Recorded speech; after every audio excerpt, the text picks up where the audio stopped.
Now, let me ask you this. So during that time when everything's going on and then the movie comes out, and then when the movie comes out, you see what happens with Will Smith winning the Academy and all that stuff that takes place with the slapping. And then you said something off camera about Will, if you're comfortable sharing. Give me the perspective from the movie coming out to then Will winning Oscar to then the incident that took place. What did that do to the whole story? Well, first off, that's a great question. When I went to the red carpet and the after party and I met Will, and it was kind of interesting. He was more excited to meet me than me to meet him. It was kind of a weird dynamic because you got to remember when you're a character and you're into someone that deep, okay? And I didn't really understand that because that's not my world, okay? No one had a better front row seat than Rick Macy other than maybe the wife because I was there every day, 5 hours a day, 6 days a week. That doesn't sound like a lot. But you go 365 days a year for 4 years, there's a lot of crap that could go on and blow the whole thing up. So I'm there every day, and that's why I love Richard, even though he was out there in a lot of stuff. So Will got so into the character. When I saw the movie, when we had the screening in Boca, it blew me away. The subtleties, the nuances, the walk, the talk, the idiosyncrasies. It took him 2 hours just to put on how he had to look like Richard. It was beyond Richard. And this is what I've told other people when I spoke to him. So, and you got to remember, this happened during the pandemic. So this guy was probably going into the shopping mall. He was probably going home talking to his kids like that. He became Richard. And there was one scene in the movie where it was in my office in 1994. Before Venus was going to make her debut, all right? And I don't know, it was day one or some TV show, and the guy asked Venus, do you think you can win? And Venus goes, I know I can. And then the guy pressed her, you say that so confidently. And Venus goes, I am confident. And then the guy goes, why are you confident? And she goes, because I am. And then Richard blew a gasket. He comes running onto the set, okay, and just tortures the guy. And I'm sitting there going, oh, my God. What do you mean? Did he assault him? No. He didn't assault him, but he got that far from his face. He got up in his grill. Got in his grill, just said, listen, leave her alone. She's a little black girl. Your ass is going to be in the ground. Oh, He blew a gasket. Richard was so protective of those girls, okay? And Will even made reference of that when he saw that in 94. Will brought that up, but I'm sure that was discussed a lot during the movie. So now you go through the movie, and the minute I saw it, I've told other people, he's going to win an Oscar. Even though I don't know how that stuff works, in my opinion, he was going to get an Oscar.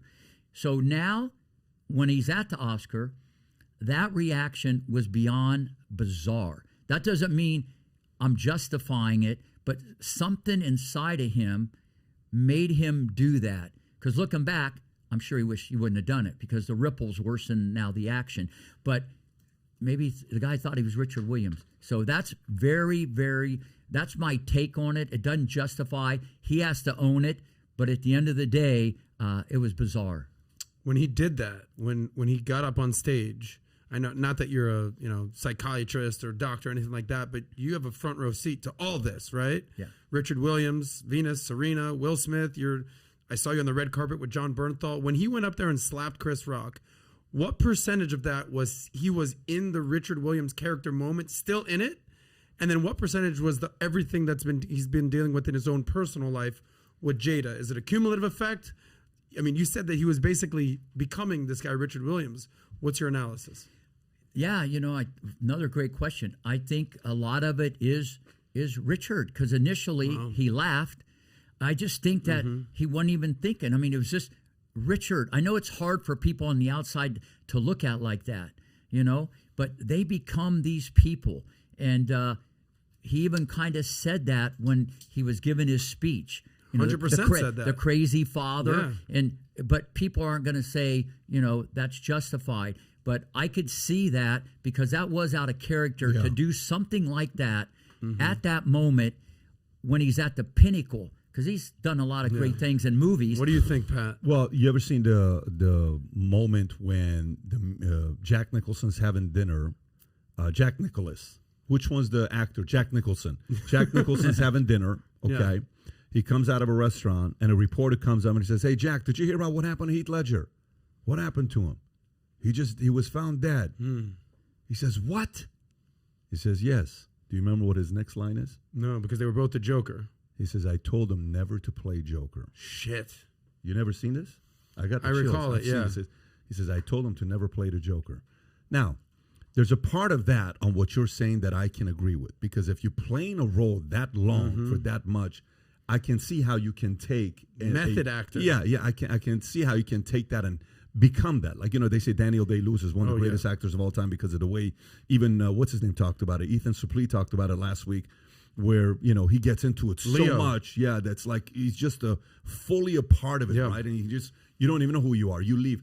Daniel Day-Lewis, when he played the last of the Mohicans, he went out there and lived out there to know what it feels like. Oh, he gets in it. Oh, he gets in it. When he was the butcher in, was it the town or 5 Towns? Well, maybe he should have skipped maybe Will should have skipped going to the Oscars that day because that slap changed. But one more point, it's different. Like if you're in a movie and you're an actor, that's one thing. But remember, he was playing a person. This is a bio.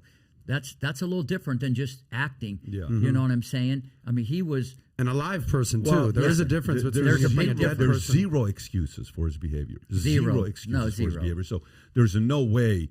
That's kind of like saying a professional athlete who is super, super, super competitive goes and slaps like Latrell Sprewell, what he did to his coach. I don't remember that when he coached his choked his coach, and or some of the other stories you hear about.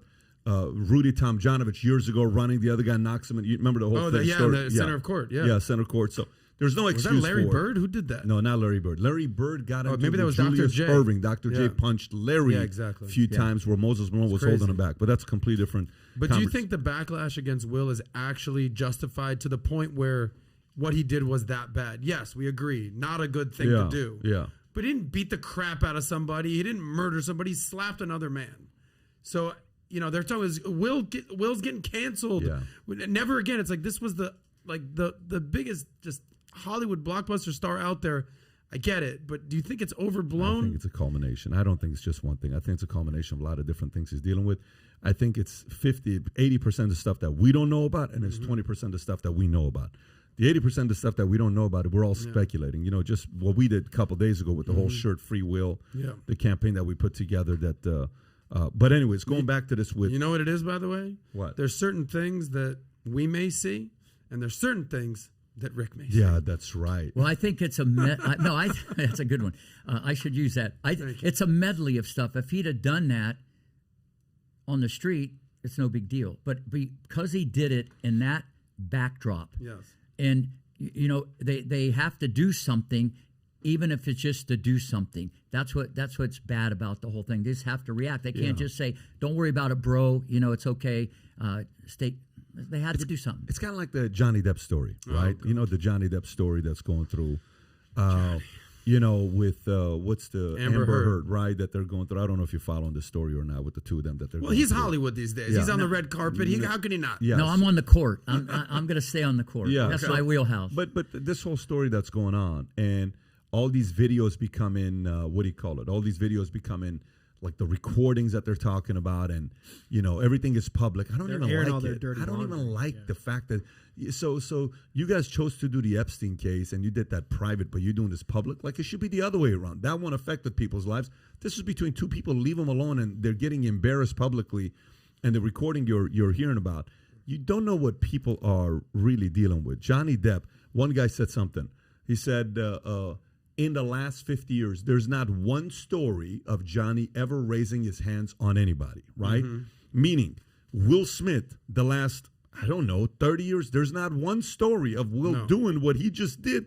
And Will's played a lot of different roles. He's played Ali. He's beat the shit out of people. Yeah, he literally could have come out and said, well, I felt like I was Ali for a minute, and So, but the point is, he's going through a lot. So that's a completely different conversation. Yeah. If you enjoyed this short clip, click over here to watch another short clip. And if you want to watch the entire episode, the entire podcast, click here.